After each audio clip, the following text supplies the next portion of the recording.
Hey guys, welcome to Setting Up for Success.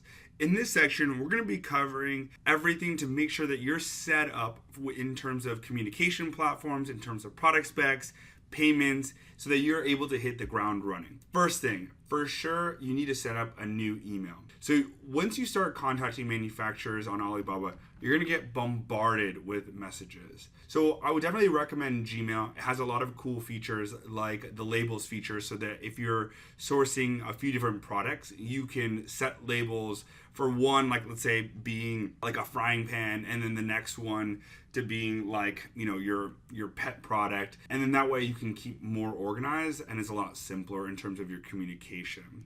I would not name it your brand name or your legal name, because if you have that, then they're gonna find it. So I would just say like, Joe's sourcing at gmail.com or something like that. But yeah, it's gonna make it much simpler, and then your normal email that you're using for the business is not gonna get flooded with messages.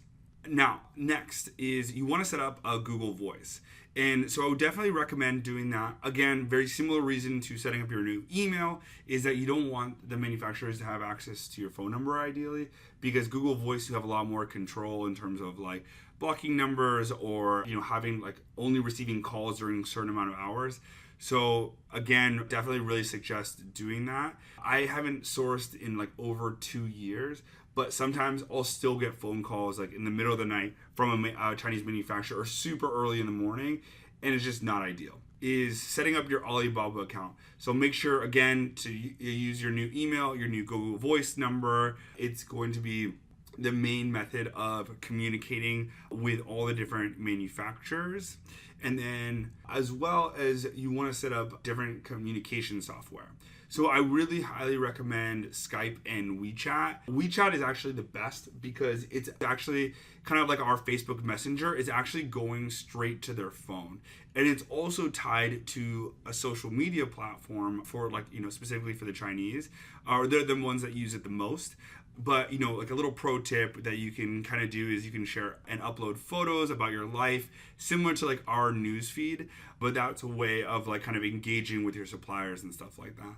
But that being said, so WeChat is the most preferable. Skype is probably second best. And then I would definitely avoid Alibaba Messenger. It's just kind of confusing. It's hard to keep track of. And then you're kind of going in between your email and then your messenger. So again, I would really, as quickly as you can, bring the conversation to Skype or WeChat. Next is you want to prepare your light research. So this one is what we do before we contact a manufacturer. So let's say that we're doing the kind of silk screen frames. We want to know like what the dimensions are, the different types of material that we're looking for, and like, what kind of packaging, like do you want it in a poly bag or do you want it in like a cardboard box? How many units are you going to order? How many units per set? Kind of like, what colors you're going to use, all that kind of stuff you want to have prepared. And then we also had that like product feedback from the product selection module, like from looking at your competitors' reviews. So I would definitely make sure to include that if it's applicable in that light research. And again, this is what you're going to send in that initial kind of outreach message to the manufacturer. And then a few other things that you can include is if there's specific attributes that you noticed that your competitors listed that you want to include, make sure to include that in your kind of like light research. I would also save product photos so that of your competitors or that you found on Alibaba, so that it's easier for your manufacturer to identify what product you're looking for. And then the last thing you want to include in this like kind of light research phase is the certifications and restrictions. So batteries, magnets, they all have a lot of restrictions. So in terms of shipping or in terms of certifications, so you want to make sure that though if you have specific requirements under there, that you're including that. There's an interesting story that happened, I think it's about like 2 years ago now, but the hoverboard was like the in product. A lot of people were trying to import them in time for Q4 because they knew that it was going to be like one of the hottest items on Amazon. And so there was, that whole kind of fire fiasco. A ton of listings got taken down by Amazon. And if you didn't have the right certifications, you couldn't get back on.